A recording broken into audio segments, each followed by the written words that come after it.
Welcome, everyone. I am really excited to see you here and to welcome you to our second annual Dean's Award for Summer Research Conference. I'm Kim DaCosta. I'm the Associate Dean of Students at Gallatin, and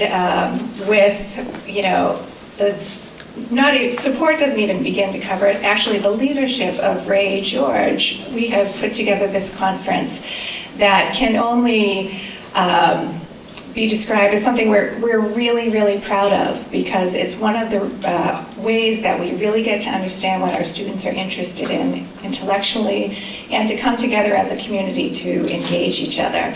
And so that's what we're going to do today. The Dean's Award for Summer Research was designed for Gallatin students to engage in original research. So this is research that we hope enhances your understanding of your concentrations and prepares you for future fellowships and degree granting programs. So for those of you who don't know about the award, students can apply in the spring to conduct research in the summer before their junior or senior years at Gallatin. And so if you receive an award, you receive a stipend of $2,500. We funded a variety of projects, from those involving work with international organizations, to study and performance art programs, to film and documentary projects. And our awardees have gone on to use their research as the basis for senior projects, other conferences, festivals, and even employment opportunities. For the summer of 2015, we awarded funding to 20 rising juniors and seniors as they set out to conduct research throughout the country and globally, including in Germany, Bali, Italy, Egypt, and Mexico. These students reflected on and shared their experiences with our community through the Summer Research blog. And if you haven't checked it out, please do. It's on the website, and we can give the URL in a bit. It's in the program, okay. So today you're going to hear from our GASR scholars, led by Gallatin faculty. There will be 4 panels. We'll cover topics on culture, race, and national identity, history, politics, and society, photography and film, and music and dance. So the conference is meant not to signify the end of thought-provoking research projects, but rather the beginning of a dialogue that brings the community together.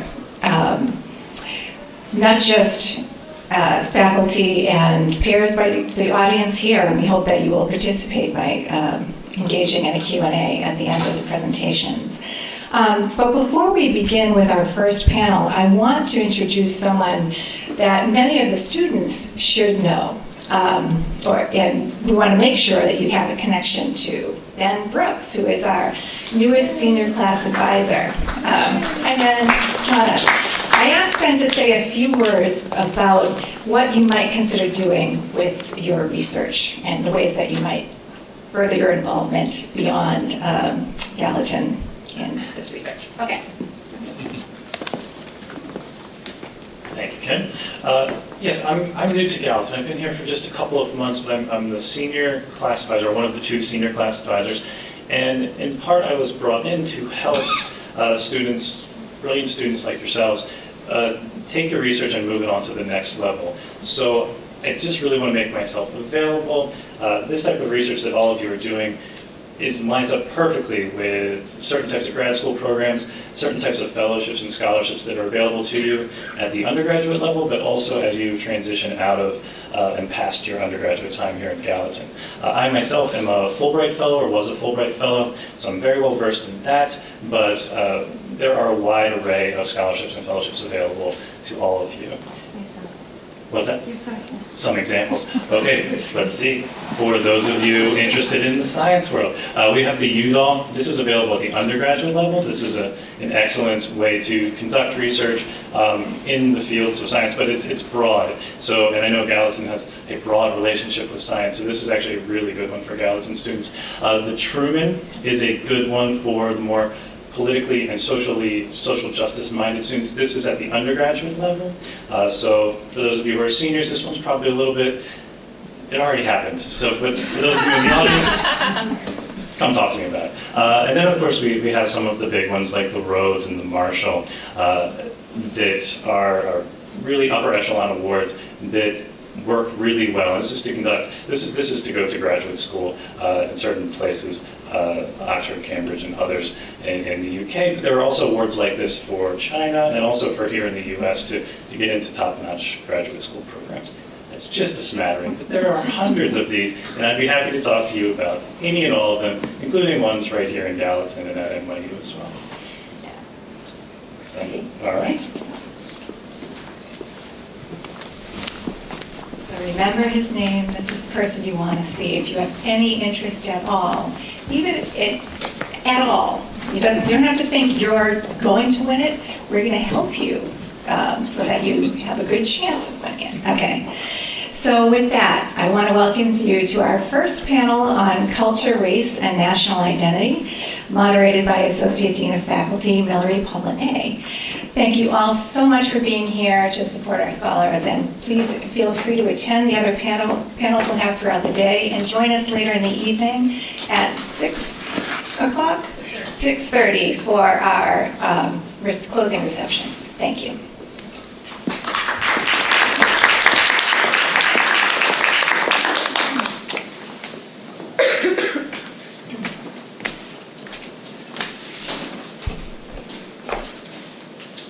Morning, everyone. My name is Robert Clinton, and I won the Dean's Award for Some Research along with these wonderful colleagues of mine.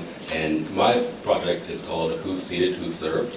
And I sought to better understand the food culture by comparing cuisines of Astoria, Queens' ethnic enclaves, Greek, Egyptian, and Italian, to the foods of the native peoples in Athens, Cairo, and Naples.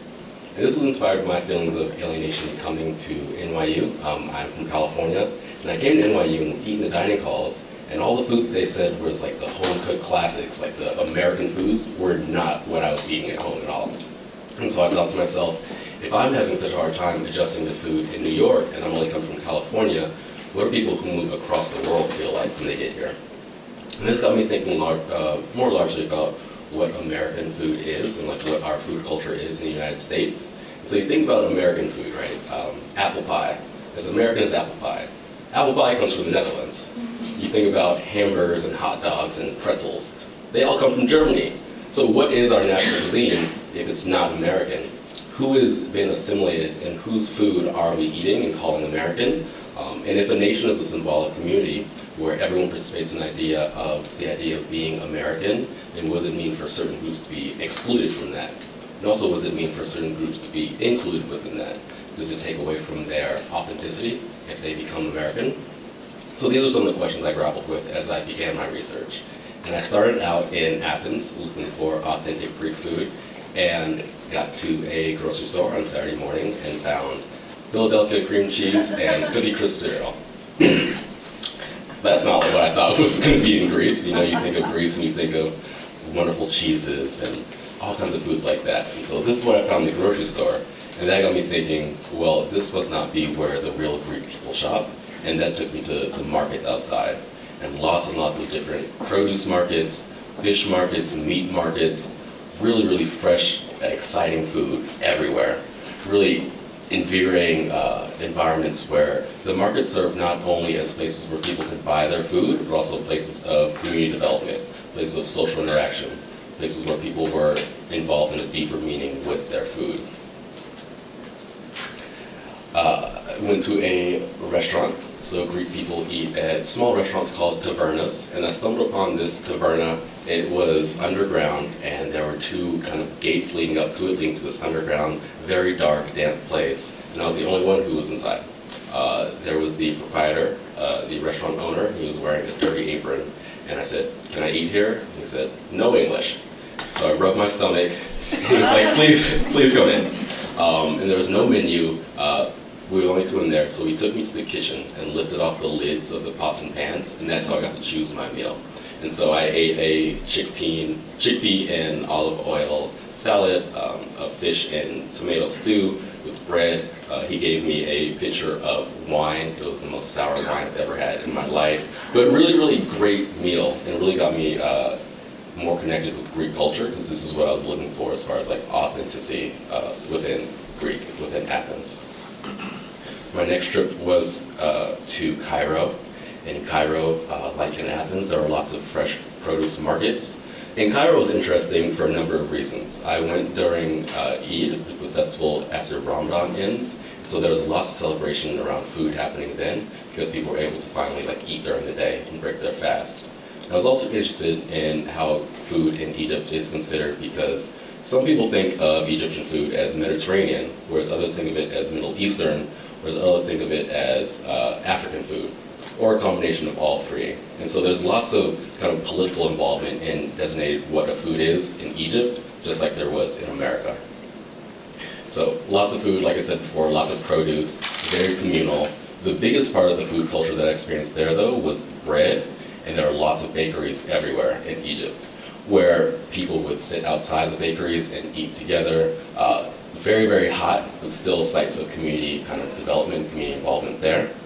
And that community was also seen in a lot of the public squares and markets. So I went and visited a mosque, and outside the mosque, this man was serving iced tea, and he had a big jug on his back, and he carried one glass cup, and everyone drank from the same cup. He would rinse it out in between uses, but it showed how connected people were to each other. They were totally fine with sharing their cups. Whenever I ate at restaurants or ate in people's homes, they would have a big spread of food, and everyone would pick with their hands what they'd like to eat. And that was also really interesting to think about dining in a less formal kind of Western way. My last trip was to Naples, so as you see, markets were a big part of my experience this summer. And it was really cool to go to markets that were more egalitarian than the ones in New York. In New York, you think about the Union Square farmers markets and other markets where it's more of an elite place where people go and get their organic produce, whereas in Athens and in Naples and in Cairo, the people who were eating at the markets were real kind of regular middle-class folks who just wanted to go get their produce. People think about food in Naples, food in Italy as pizza, but what was really most prominent for me was the seafood. So wonderful, wonderful seafood. Naples is a port town. It lived up to its reputation as Rome's kind of more industrial, gritty cousin of sorts. And really, really great seafood. The best meal that I had while I was there was this dish with octopus and potatoes. And so when you go out and get Italian food with your friends in New York, that's not what you're eating. You don't say, let's go get Italian octopus. And so that was really interesting to think about what Italian people were eating as their national cuisine as well. So all of this got me thinking more about authenticity and this idea of cultural food colonialism. So this is very, very apparent in my peers' Instagram pages. Everyone's always looking for the most authentic food. Everyone's always going on these journeys in New York City to go and find the food that is distinctively Chinese, distinctively Italian, distinctively Greek. And I think that plays into this idea of food as more of a performance than an actual real action by people. So on Instagram, I saw this picture, and one of the hashtags they used is real pizza. I went to Naples. This is not real pizza. This is not what they're eating in Naples. This kind of greasy, full of cheese spread would be totally unrecognizable to the people who I talked to in Naples. And similarly, this spread of Chinese food is not actually what Chinese people eat. This is not what you would go and find in a kind of village in China. And so, I don't know. I went on this journey to kind of find authentic food in order to break away from this idea of food colonialism that I saw in New York, but realized that what I was doing is the exact same thing, except I wasn't going to an outer borough to go get real authentic food. I went across the world. It was all part of the same idea of where you're always searching for the most exotic. You're always looking for the food of the cultural other, the outsider. And that really plays into not only your idea of what food should be, but also what food means for other people. When people have to perform their food instead of staying true to their actual roots, it really plays a toll on your psyche and your identity. And what I found in the end was that we're all pretty much the same. So these are children I saw in Cairo, and they sat in the back of a pickup truck, and they were eating hot dogs with Frito chips on top. This could be a scene in New York City at Washington Square Park. This could be a scene anywhere. And so in always looking for our differences, we really pass over our similarities. Moussaka is a really big food item made with eggplant, served warm in Greece, served cold in Cairo, and then served in a pasta dish in Naples. So we're really eating the same thing, but we're just calling it kind of by a different name. And so I invite you guys to think more about food as performance, especially as Thanksgiving comes up. You know, what your family is doing as far as the presentation of food versus what is really true to your family's cultural roots.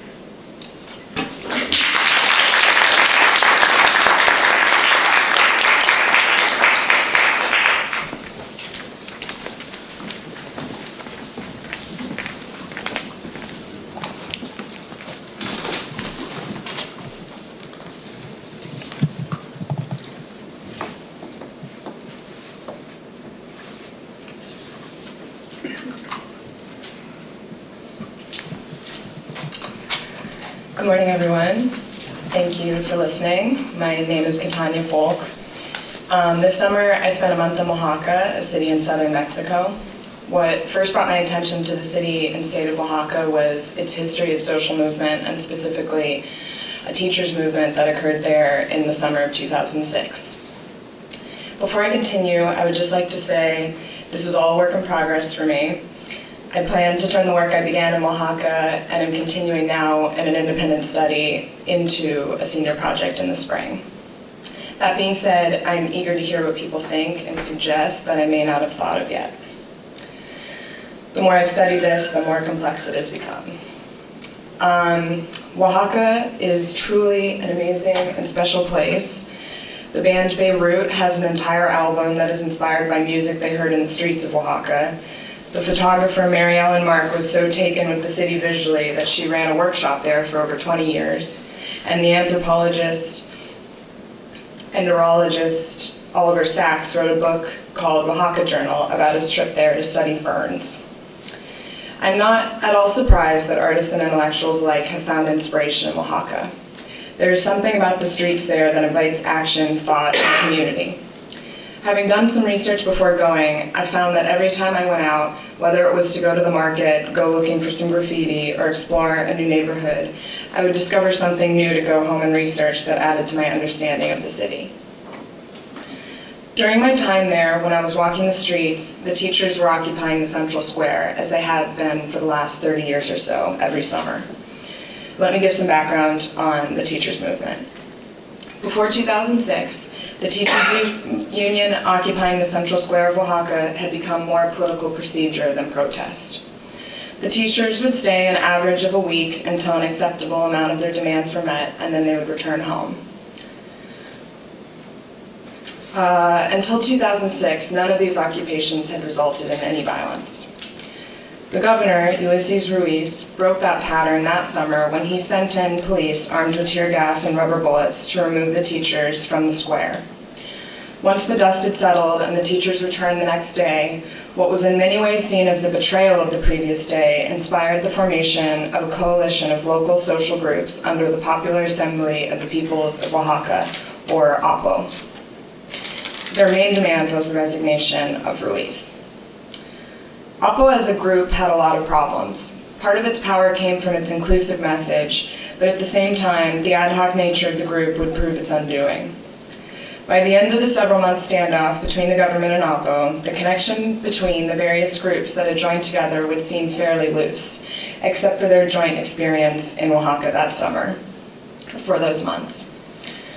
They did share the streets during those months, and it was in those streets that people, independent of their background, were attacked by tear gas, rubber bullets, and real bullets. Helicopters flew overhead, and federal police armed with assault rifles and protected by riot shields stood on the corners of their city. Their shared city was under attack and somewhat unrecognizable.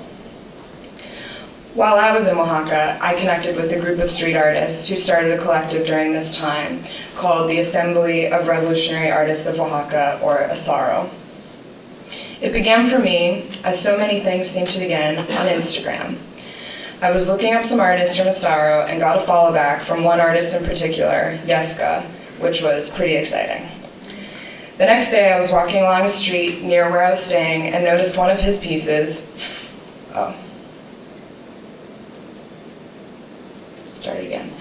noticed one of his pieces, Frida Kahlo with a mohawk, I believe Mohawk Frida is its official name, on a wall. Then I noticed a gallery and walked in. There were all sorts of pieces by artists of ASARO on the walls, and in the back room I started talking to a guy working on a laptop. I learned he was in from Mexico City for an opening that Friday, which he invited me to, and it wasn't even until I left 10 minutes later with plans to return that Friday that I realized that that was Yeska.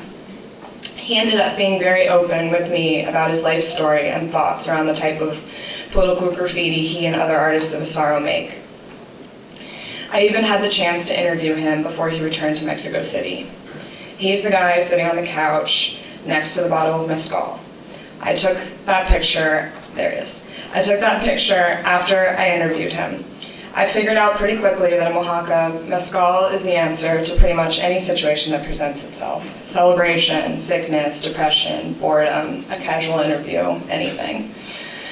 Sipping the mezcal in the closed gallery, he told me that, growing up in a poorer neighborhood in Oaxaca, he had always felt like the police were purposefully messing with him, both physically and psychologically.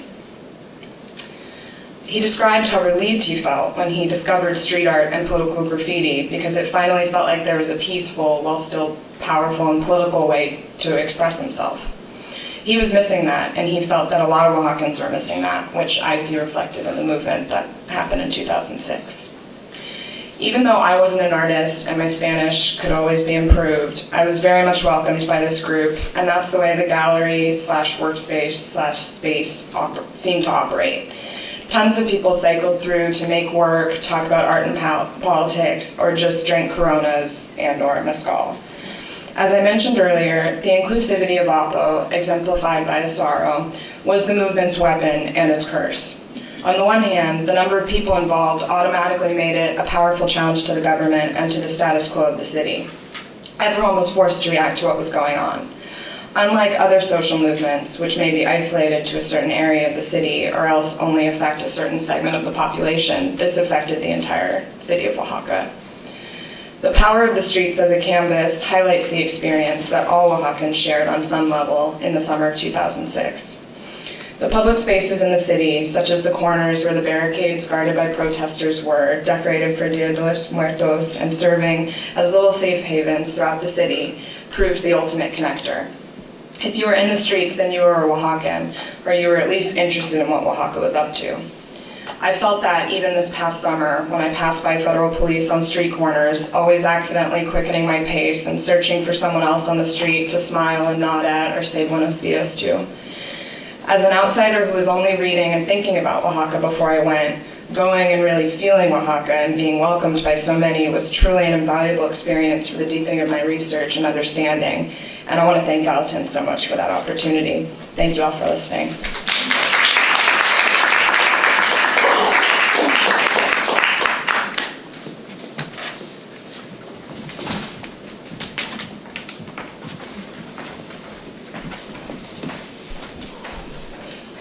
Good morning, everyone. So I'm here to talk to you today about my research that stemmed from the question of how I, as a theater artist, can make work with and about others that is truly reflective of other communities and does so in the best ethical way possible. So it came from this question of what a project I wanted to do, but being unsure of how to approach it. And so through my research, I found one aspect that I could use, which was community-based theater. Community-based theater is not community theater, which is more traditional theater that usually does the same thing that a Broadway theater does on a lot smaller scale. Which is, there's a play that has already been written or is commissioned possibly, and then a producer chooses to produce that, directors and actors get together, they rehearse, and they put it up. Community-based theater takes a different approach in that it centers the community in all aspects of the production. And it starts with the community. It doesn't start with a play or a playwright. A couple of examples that I found just reading about community-based theater included the Free Southern Theater, which was founded in 1963 in Madison County, Mississippi. The founders stated, "We propose to establish a theater in the Deep South, a combination of art and social awareness. through theater, we think, to open a new area of protest. The Free Southern Theater created plays by, for, and about Black people and their struggles. While they were disbanded in 1980, they were very prolific while together, and they're succeeded by the Junebug Theater, which continues to make this kind of work today. Another example of a community-based theater organization includes Roadside Theater, which claims to be art in a democracy. Founded in 1975 in the coal fields of Appalachia as a part of Apple Shop, which was a program that had begun 6 years earlier as a part of the War on Poverty / the Office of Economic Opportunity Youth Job Training Program in film. The films had begun as a way for the youth of Appalachia to show the world a different way of looking at them rather than the stereotypes of that we often hold of the people of Appalachia. I had the opportunity in October to work with another community-based theater, this one based in LA for the past 30 years or so. Cornerstone was founded in 1986. Students from Harvard, both graduated already and those who had decided to leave, formed a traveling theater ensemble after they were told that theater no longer mattered the way it used to by a professor of theirs. And he basically told them that it was a dying art form. They began traveling, talking to regular people who had no experience with theater, but became interested when theater was created for them. Cornerstone settled in LA in 1992. They have created various types of community-based projects, including their justice cycle. They go through cycles of usually 3 plays that are centered around a certain topic, but work with different communities under that topic. So the justice cycle included a play called Los Ilegales, which then sparked a new theater group, Teatro Jornalero Sin Fronteras, or Day Labor Theater Without Borders. Currently, Cornerstone is working on their hunger cycle, and this was something I got to talk about with them when I traveled to LA last month, where I learned all about their process. Cornerstone's specific process begins with the community. The artists decide that there is a community that they want to work with as a collective. They begin reaching out to that community, most likely with institutions that work within the community. So for example, they might reach out to a community center, a place of work, if the piece may center around the workers, or any place where people gather. They try and make as many contacts as they can. They want to talk to the people of the community, want to know what they want to get out of this experience, possibly, if the community chooses to be a part of a play, because of course they have no obligation to. And they want to gather stories that can then inspire a playwright that they hire to write a play for, with, and about this community. They ask community members to participate in story circles. So just a group of people in a room telling stories that are relevant to them, which participants have said is very empowering to be able to share their lives and their stories with others.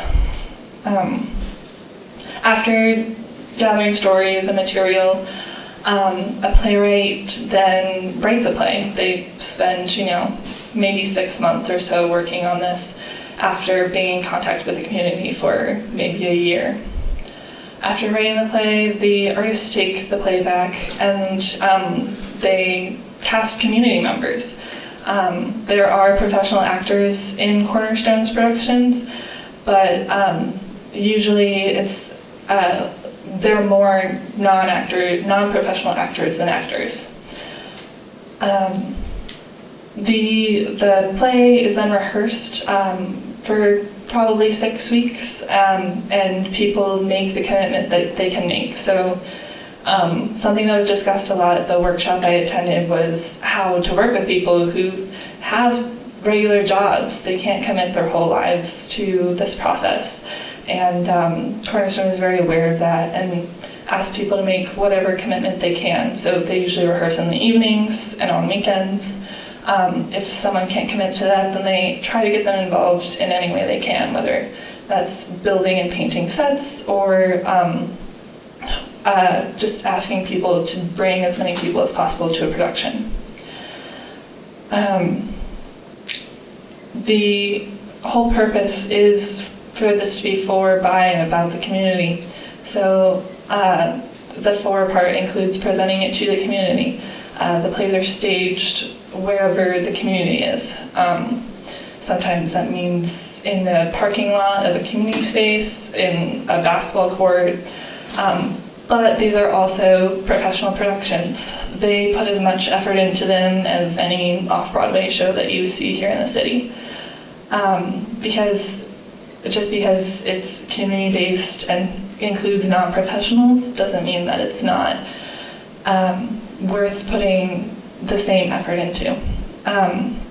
For me, it was a really great experience to see how theater artists have come together in a non-traditional way to really center communities in their work, and is one method of really making work that applies to people who are seeing it. Going forward, I also hope to create a senior project extending from this research that I've been able to do and use these methods. Although it's funny because I started with the question of how do you make work with communities that are not your own, but because a semester is not a year, and I do not have the same time to connect with the community, I'm actually reaching out to my own community to create a work around student debt. So that's sort of the progression of my research going forward. And if anyone in the audience is affected by this topic and wants to talk to me more about it, please let me know.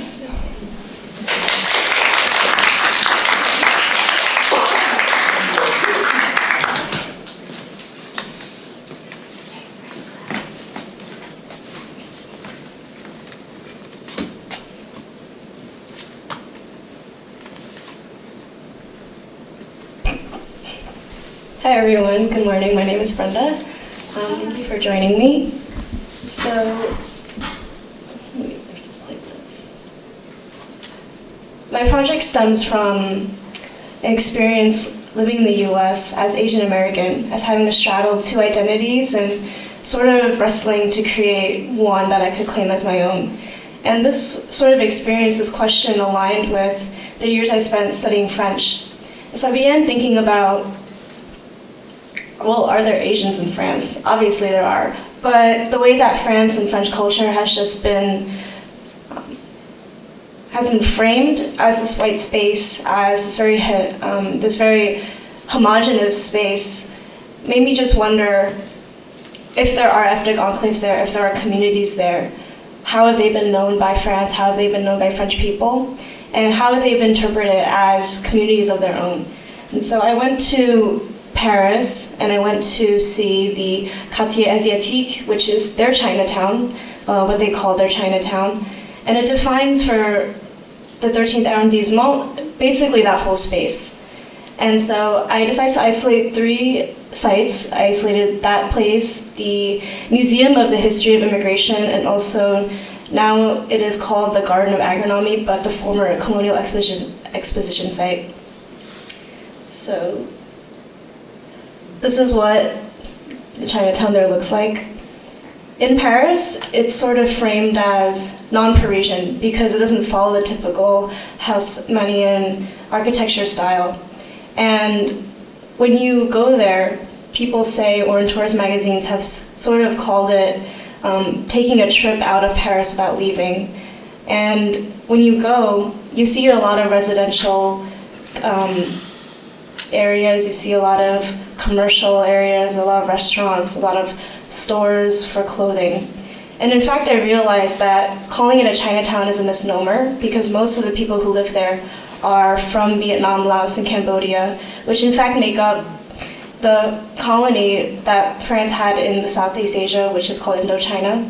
And so many of these immigrants are coming here. They came here as a result of the fall of Saigon in 1975. And they came to France because I believe in some ways France was the only relationship they had to Europe, their only relationship to a Western place and a Western comfort in some ways. And so they came for economic reasons, they came for asylum, they came for citizenship to escape that persecution. And so the more time I spent here, I sort of realized that there wasn't anything here that was particularly foreign, or just the way that French culture has named it foreign has sort of removed its origins, has removed the way the stories of the people who live here, their journeys here. And I thought about why is it that I didn't know this? Why is it that I didn't know that there was a deep colonial history entrenched in the trajectory of these people's lives? And so I began thinking more about how I could inquire into the way that historical narratives have been set in place in Paris.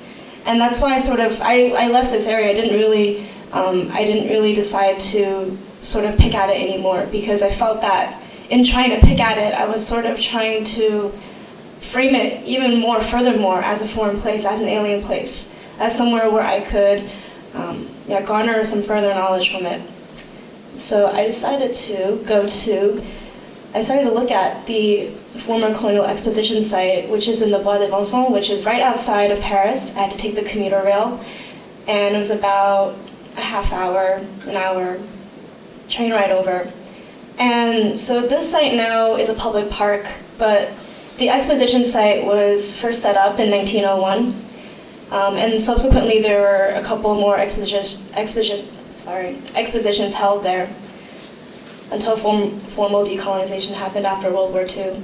But this is a portico that was set up, and basically the point of the exposition was for average, typical, regular citizens to come and see a showcase of the way that of France's colonies, and this was all throughout Europe as well. This is what the portico looks like now, and in fact, the park is very well preserved in some ways. Some buildings are completely ruined or completely devastated, and others have actually been restored in some ways. The Indochina Pavilion has been restored, and I think that there are plans to make it into another maybe exposition site, not a colonial one, but one to maybe talk about history, to sort of set up forums and things like that. But this is what the portico looks like now, and walking through this park, there were remnants of the former houses which were set up in these colonial styles. So this one is the Tunisian Pavilion, and over here is, and in these places they would have, basically they were called human zoos, where they would set up sort of live-in scenarios, sort of like the way that historical sites in the US sort of set up like simulation things, like in Gettysburg or Williamsburg.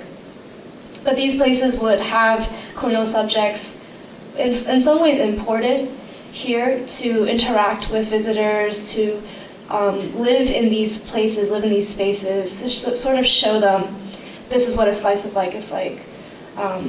Back in Senegal, back in the Congo, back in Madagascar.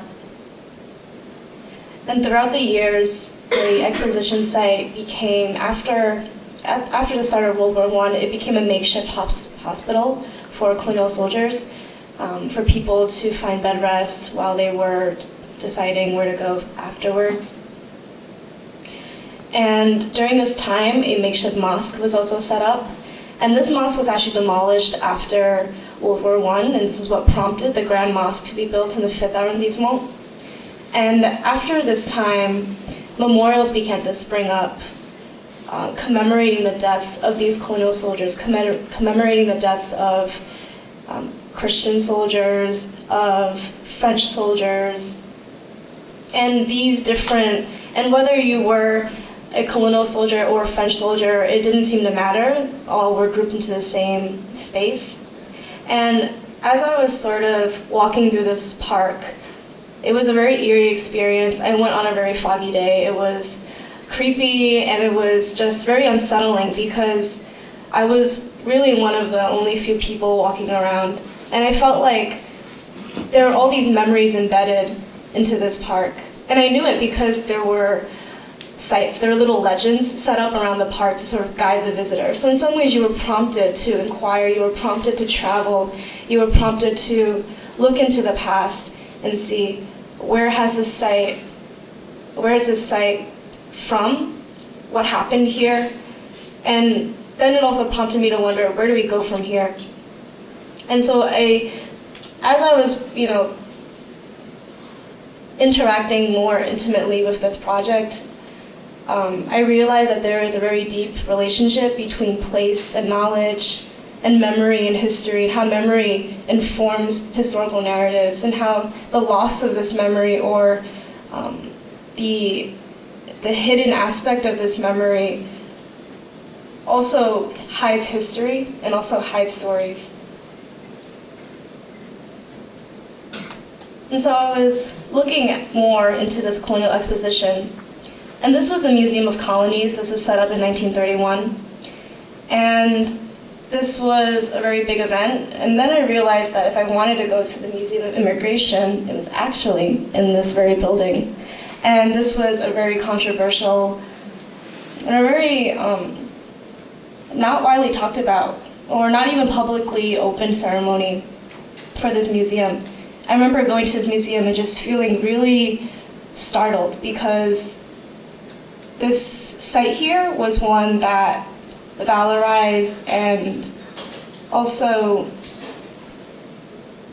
was a way to justify France's imperial project. And now this museum is here to talk about the history of immigrants, and it's here to talk about the ways that, in fact, I think France very much embraces its immigrant identity and how many people are not in fact from France, and many people's genealogies do not come from here. But I felt that there was, in some ways, there was a co-opting of history, there's a co-opting of stories, and it didn't really seem to talk about the ways that diaspora is very much, in fact, where people are living in now in France. And the last thing that I really felt was interesting was that the permanent exposition there is called Repères, which is, as a pamphlet in English, translated as landmarks or reference points. And so the exposition was set up to help the visitor learn more about the journey that immigrants go through when they come to France and when they are settling in. And I began thinking about how are there repères, how are there landmarks or reference points into the past, and how can we look for them? How can we start thinking about them and exploring them? One of the texts that I read when I was there was Orientalism by Edward Said, and he says in the book that when you create a space, you are differentiating between you and them, the people who inhabit it and the people outside of it. And he says that they have known the place because they have made it. And so as I was just exploring this and going on my own journey and really thinking about how history in some ways has a memory and how I can probe into that, I just began really thinking about what other repères are there, what other landmarks are there, and how can we invite them, how can we interrogate them, and begin unraveling them and unearthing them as well. And so this is definitely something I want to follow up on. I really was delighted by the ups and downs I went through. It was a very emotional journey as well. There's a lot of misconceptions that I was clarified on, but there were other also discoveries that was very pleasurable to encounter. And so thanks all for listening.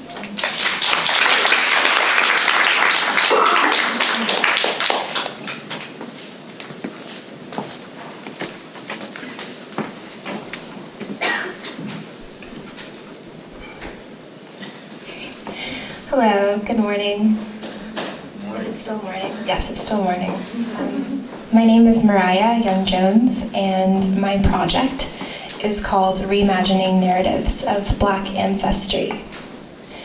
So I was inspired to do this project because of an experience that I had last Christmas. My grandmother gave me and my brother a family photo album for Christmas, and I was really excited about it. And as I was flipping through the pages, I was with my brother and I was saying, isn't this so cool? Like, I've never seen these photos before. And at the back, there was a family tree that spanned back, that my grandmother had put together herself, that spanned back 5 generations. And I was so happy to see this and see names that I'd never seen before. And I was like, Max, who's my brother, isn't this so cool? And his reaction was, shrug. And I realized at that moment that there might be a sort of generational gap between interest in these sorts of genealogical projects, and that people of my generation may not actually be that into this sort of thing. And of course, genealogical work in the Black community has kind of ebbed and flowed. Alex Haley published Roots in 1976, which marked a pretty big shift in the way that people of the African diaspora, especially in the US, talked about their ancestry. It was common beforehand, I think, not to talk about it for, I think, a few reasons. One, there's little information available because of histories of enslavement and forced displacement. But also because these histories tend to be fraught with a lot of trauma and pain. And then, of course, there are figures like Henry Louis Gates Jr., who you might have seen in PBS programs, who's massively popular, but he tends to sensationalize these very personal processes of genealogical work. And he tends to place a lot of weight on this sort of grand reveal of finding out what your DNA tests say and where you're actually from. And I kind of wanted to challenge that. In the past 20 years, there's been a lot of work in the science world to kind of challenge the supposed biological foundation of race. The Human Genome Project in 1999 shows that race is not really biologically grounded, but paradoxically since then I think we've seen a proliferation in race-specific medicine and DNA testing. For instance, in 2005, the FDA approved the first race-based pharmaceutical, Vital, which treats heart disease specifically in African American communities. So that was an interest of mine going into this project as well. Why is it that, as we see increased scientific and intellectual evidence that there is no biological foundation for race, the biological essentialism of race continues to gain clout, especially in the marketplace? And I was also interested in comparing and contrasting different forms of knowledge. I think that we tend to privilege science-based forms of knowledge over others, and I wanted to know how oral histories might challenge or affirm scientific knowledge forms. So the project was kind of an experiment in that I gathered a sample of 16 Black identified millennials. Those were the only criteria. They were recruited through various email blasts and Facebook blasts. And they were asked to do an initial interview in which I asked them questions about the salience of their racial identities in their lives. I asked them to orally narrate their family histories as far back as they could go. I asked them to draw a family tree. And then I gave them a DNA test, which they actually did independently because of different IRB restrictions. And then after the results came back, we did a follow-up interview, and I asked them questions about how their perceptions about their identity might have changed since receiving that information. And one thing that I forgot to mention is that during the pre-test interview, I asked them to make hypotheses or guesses about what they thought that their DNA tests would say. Kind of just for fun, but also because I thought that would be interesting. And so we compared and contrasted what their hypotheses were compared to what the DNA test said. And I found a lot of different things. So I'll quickly go through some of what I think were some of the most interesting conclusions. Nearly all of the participants believe that DNA testing for race carried significant scientific merit. But with this said, nearly all also said that the results of the DNA test would carry little to no weight on their identities. About half predicted a higher admixture of African ancestry than was actually found through the DNA tests. And though all but one participant stated that race was their most salient identity, many showed frustration by that question, which suggests a complexity in our identities, especially when we think of the ways that they intersect with things like class and gender and sexual orientation, religion, the list goes on. So despite the common belief of the participants that race is socially constructed, it is also tangibly felt. People seem to hold on to the idea that it is something that exists in blood, that is felt in or on the body. And most participants stated that at the end of their interviews that race is a combination of social construction and biology. And then the generational aspect of the test was interesting because many participants stated that the current political and social climate was making them kind of hyper-aware of their race, perhaps over ethnicity. For instance, 10% of the participants who identified as ethnically Black, so Caribbean American or African, said that they felt that their race, not their ethnicity, was more salient. So ultimately, I'd love to be able to do this project on a bigger scale. I think that it ended up being a really cool oral history project. And I would love to compile more audio recordings because I think that this undoes some of the biological essentialism that is in genealogical work.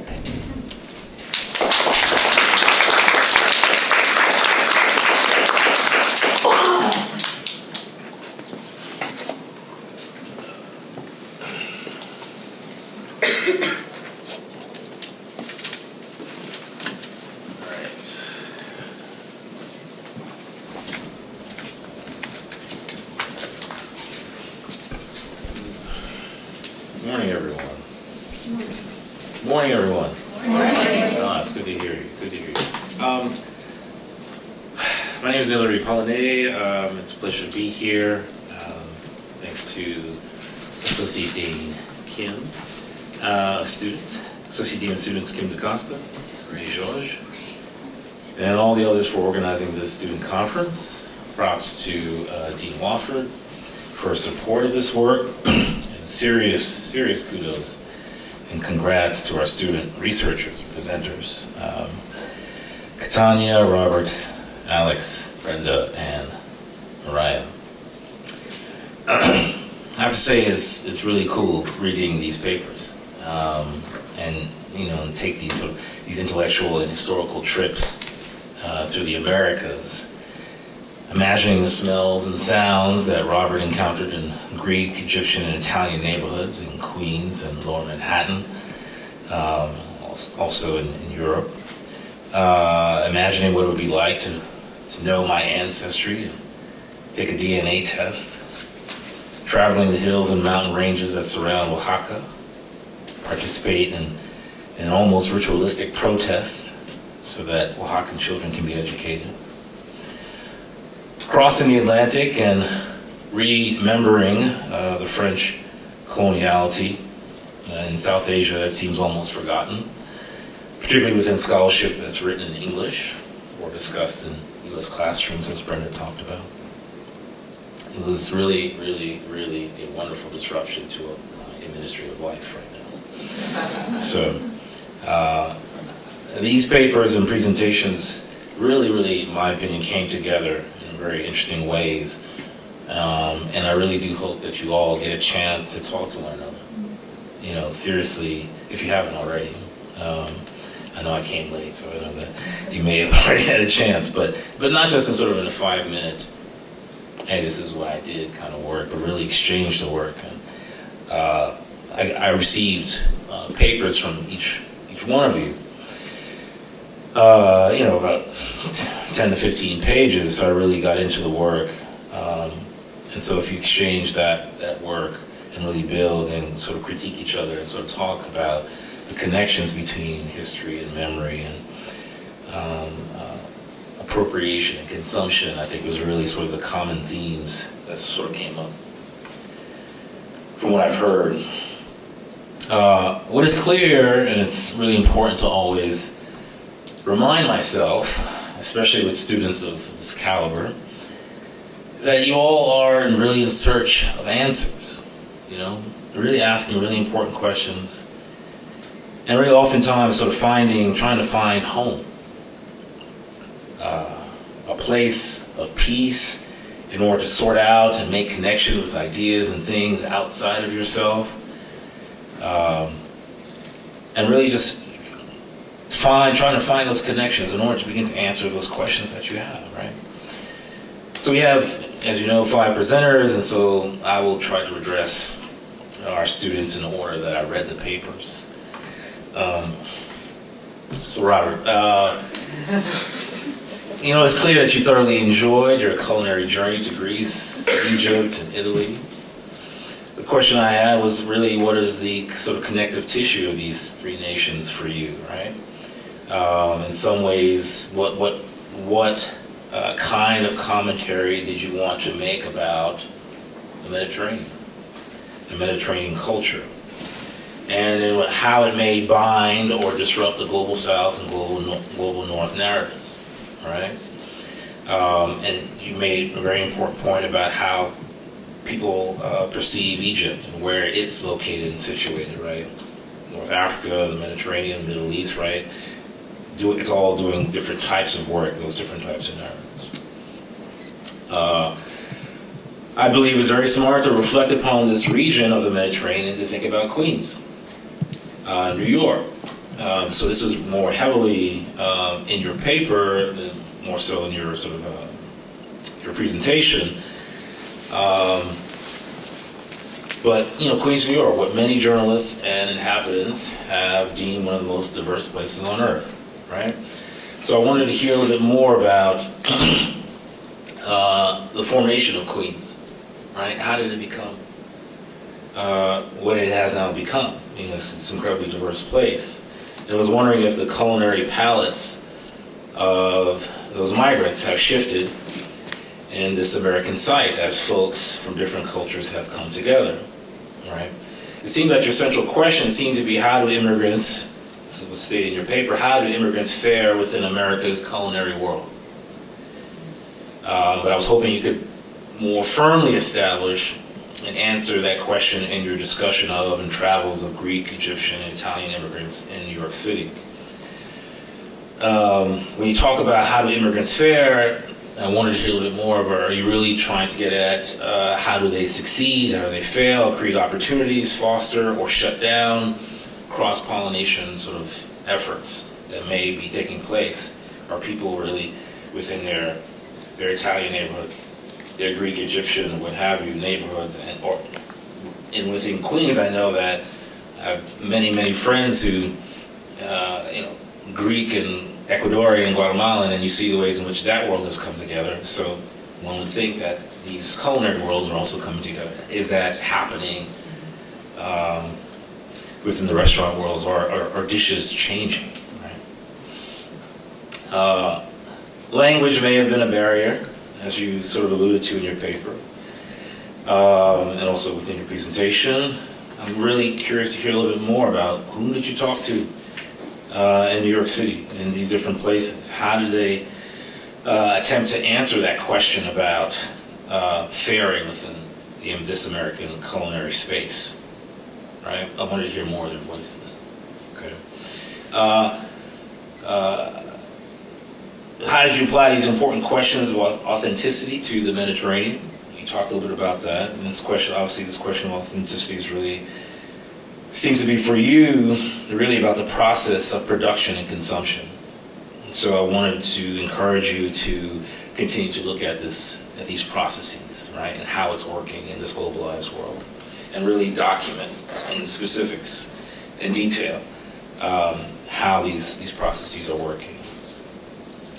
But it was absolutely a pleasure to read and engage with your work. Mariah, I too have asked similar questions about ancestry and wonder, like your brother Matt, are we more than our past? How does knowing 4, 5, 6, 7 generations of one's ancestry enhance the colors of identity?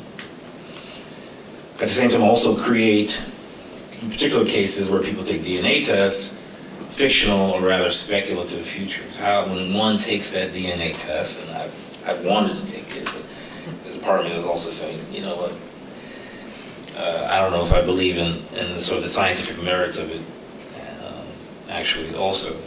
But nonetheless, when you find out that answer, in what ways do people then begin to create what they may believe to be, you know, sort of their future self, or what they may sort of create another fiction about who they are, right? So I was just curious about that process. So within your paper, I hadn't read, you hadn't really come to your conclusions yet. So it was really good to hear more about what the young millennials were thinking about, and their belief in the significance of the scientific merit of the test, and the ways in which race and ethnicity sort of played a part, and how they sort of think about themselves. So I would love to sort of talk to you more, and I needed just a little bit more time to sort of think about things that you just said. But the question of millennials was also very important in your paper. Made me ask the question, in what ways can you further develop a political, cultural, and economic analysis of the term millennial? Right? You know, obviously that's a very, it's an overused word. It's very much the term of the day. And I'm just curious about, you often talk about black millennials, right? How does race further complicate and illuminate that term? What does that mean, right? Is being a black millennial any different from being a Latino millennial? I was also wondering if you conflated the terms race and ancestry in your work, particularly within the paper. I think I saw a little bit more of fleshing out from what you talked about here. You know, as you know, and as you beautifully stated up here in your presentation, a race is doing a particular type of work over time in space, and you see ways in which ancestry points to lineage, but also sort of historical developmental process of how race and station in life and place and gender impacts one's sort of contemporary life. So I really, I hope Dean Wofford, we need to give her some more money so she can continue this work. Okay. Really, really interesting stuff. And social scientific work, which we always want more of our students to do. Thank you. Alex's journey to take critical self-inventory about privilege and art was really, really admirable and really important to read, and for her to sort of get up here and present her work on that. It's what we want our students to engage in and confront, and to be able to find a support network in. Alex is also interested in how best to communicate and transform people's consciousness and actions that uphold one's privilege privilege, which inevitably oftentimes depends on the suffering of marginalized people of color. Alex is very much entrenched in this work of activism, and within her paper, she sort of centralized the work of Ta-Nehisi Coates, particularly his really important article on reparations that was in the Atlantic, but also his award-winning text, Between the World and Me, and using that as a springboard, and other really important texts about African American life, Black life within Black lives within particularly a U.S. context, but also using a springboard for your own sort of artistic and activist work. You started off in the paper thinking about, you talked, and also within your presentation, you talked about doing the work of ethical work.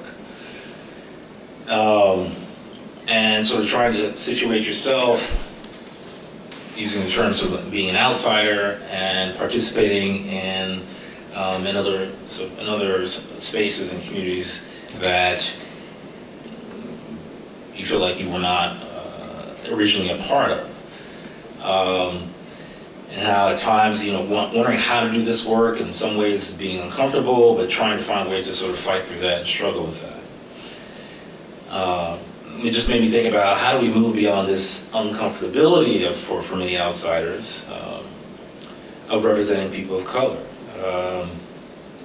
We have so many important artists and writers and activists and allies who've been doing this work with people of color for generations and generations.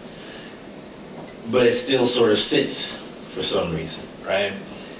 I think about the amazing artistic work of John Sayles, whose works I really enjoy. You can think about great historians that have done very important work to really document the lives of Black folks in the Americas. Eugene Genovese, John Blassingame, Herskovitz, and others. We can even think about the work of our colleague Keith Miller here, who really does really important work on films that have primarily focused, for the most part, from what I've seen, on Black lives. So it just made me think about that question of how do we sort of begin to move beyond this uncomfortability. I have some answers, but I think I want to sort of keep going and keep moving on. What's interesting is that the ways in which you use the term sort of community-based theater, which I think is really interesting and important term. In your paper, you talked a little bit about sort of ethno-theater. And I was just curious about how do you distinguish between community-based theater and ethno-theater? Is ethno-theater a useful term for you, and how does that marking by ethnicity or the term community perform a specific type of work? A work for some that may sort of reify classist or racialized markings, gendered markings too. I was curious about what is empowering about theater and performance. I wanted to hear a little bit more about that. What is empowering for you about movement, about the space of the theater and for actors, and hearing a little bit more of those voices of people that you've encountered? And sort of where do you sort of locate the theater's sort of transformative power? You talked about all the different texts that you were reading in order to sort of immerse yourself in the work of particularly African American history and experiences. And you talked about Cornel West's Race Matters and the ways in which he was talking about speaking truth with love. And that was really, it made me sort of think about and wanted to hear a little bit more about how do you sort of begin to think about how the state could demonstrate political love economic love, social love, that addresses, at the same time sort of addresses the embodied fear that is rooted within Coates' discussion in his text Between the World and Me. So within your paper, I would love a more developed sort of response to Coates, who you sort of really wrestle with, who, as you say, he tells his son not to waste time on the dreamers, right? And he goes into this long sort of discussion about who the dreamers are and what they represent. But it seems like you really want to engage the dreamers. And as I talked about earlier, that you were very much in how to best communicate and transform people's consciousness and actions. So I wanted you to tell us more about why and what can be gained from such an engagement with the dreamers. So I thank you for your work, and I really hope to talk to you more about it. Like Ta-Nehisi Coates, Brenda wants to sort of deeply engage with the effects of coloniality and shine a light on the impact of dreamers in the Francophone context, right? I believe Brenda really captured the struggle within France to really critically think about its imperial history. And as you may have seen, with your travels to the different museums, which are really sort of beautifully written, the way you talk about sort of this erasure that's happening, that has been happening, and the struggle that's happening amongst many of sort of white French citizens, from what I see and from what I've read, of this colonial history, that even though you have this museum of immigration, right, there have been many instances, sort of the controversy behind funding it and bringing it to life is extremely important, and that this was not without controversy.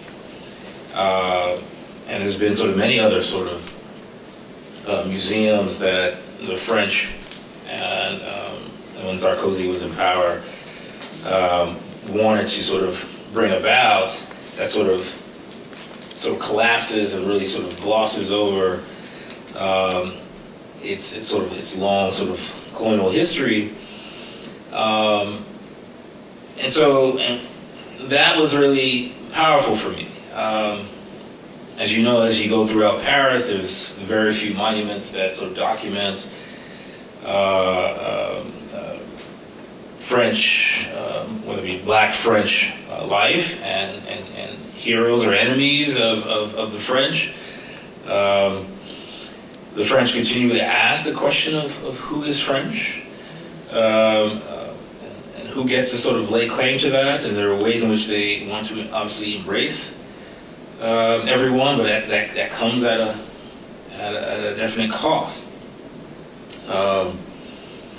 As a person who teaches on sports, I always think about the moments of the World Cup in which the French did terribly, and then sort of the early rounds of the World Cup, and there was an immediate backlash by the politicians and many of the sort of French citizens about, well, this is the problem, the problem is the composition of the French national team, and many of them, we don't believe that they are truly French and that they will fight for the French, for our French team in the way we think they may if they were playing for Martinique or Caribbean teams or an African team.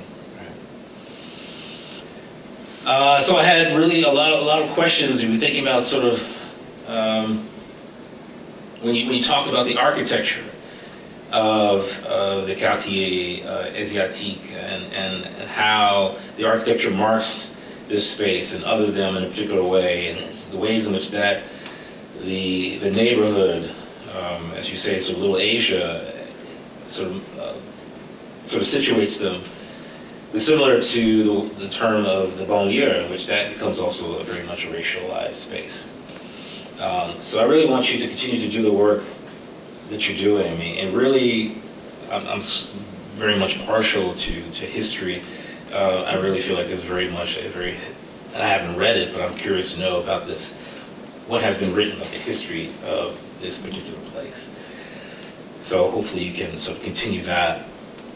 But I wanted to ask you, in what ways does French imperialism governance contribute to migration patterns within your paper? I wanted to hear a little bit more specific detail about that. How have the French government implemented policy that dictates or organizes the quartier? In what ways have white French citizens and or black or Arab citizens and migrants impacted the formation of this particular space? I was looking for a more developed description and analysis of the geography of the neighborhood. I thought you did a very great job in terms of talking about your travels throughout the museums and the jardin. But I felt that what was sort of lacking a bit was a bit more sort of talking about the quartier itself. You provide the street's borders, but who or what marked these borders? I really wanted to get a sense of, okay, how was that established, right? When did they move in? I wanted all of those sort of details because it was really, really a great story. But I was also curious what lies outside of those borders, right? The different streets. And how do the inhabitants who move between and within these spaces interact or are affected by the outside? You mentioned the Parisian proprietor, Julie, in your paper, of the Folk restaurant, she was Chinese and French. She saw herself as very much a French citizen. She didn't long for Chinese history, according to you. What brought about her support for this Vietnamese food? I was just curious about. She very much felt, Julie, the proprietor, felt integrated into French society, felt very much French, but she was also operating within a space that was probably named by outsiders, right? So I just wanted to hear a little bit more. It was sort of ironic that what brought her to this particular space, and how did that sort of mark her in a particular way? So thank you for your work. Catania. She does a really great job of discussing geography in her discussion of Oaxaca and its history of social movements. She goes into a little bit of a discussion of that tourism was sort of the main industries, one of the sort of growing industries within the city, within the state, and how. And what I really liked about it was tourism and its discontents, the ways in which tourism becomes this model for development that is quite problematic, right? And it doesn't breed sort of a long-lasting sort of transformative change that is helpful for its citizens. And that's something that you're sort of wrestling with. You also mentioned within your paper about a possible freeway that was going to be built. Oaxaca has surrounding mountains, as you mentioned, and you had a discussion with a developer who's planning to build a freeway. I'm not sure what the status of that, but I wanted to hear a little bit more from the voices of Oaxacans about how they felt about that freeway, right? And does this impede trade with other places? Because you talked about the difficulties of sort of movement and the travel that the teachers and the mothers and the people who are advocating for the students who travel very long way to get to the center of the city. So I'm not sure how that may sort of impact. So I wanted to hear a little bit more about that, and I'm curious about that. Really quickly, the Assembly of the Revolutionary Artists of Oaxaca would love to learn a little bit more, and you talked a little bit more about that, so I'm really happy that you followed up with that. Learn more about their politics and what major issues that they're really advocating or discussing. It seemed like, I'm not sure if that came after the the 2006 demonstration. But I was really fascinated about how sort of art and politics are really in conversation, and I just really wanted to hear a little bit more of their voices. Two other things I thought was really important. You talked about the uses and customs, right? Your exploration of the everyday and the mundane and the banal. That was just really fascinating to me. Of just what sort of the driving engine of Oaxaca. It was sort of an engine of order that at times may have been co-opted the radicalism of the protests, and at times sort of slowed the transformative acts that could have been made possible. But the ways in which the uses and customs, the everyday, that sort of defines how sort of the performance of Oaxacan citizens and their relationship to state officials. I would love to just learn a little bit more about that, how that sort of lives and breathes on a sort of everyday level. So, really fascinating papers. Hopefully, you can get something from what I said. Continue to do your work. Continue to talk to one another, and hopefully, I didn't talk too long. Thanks.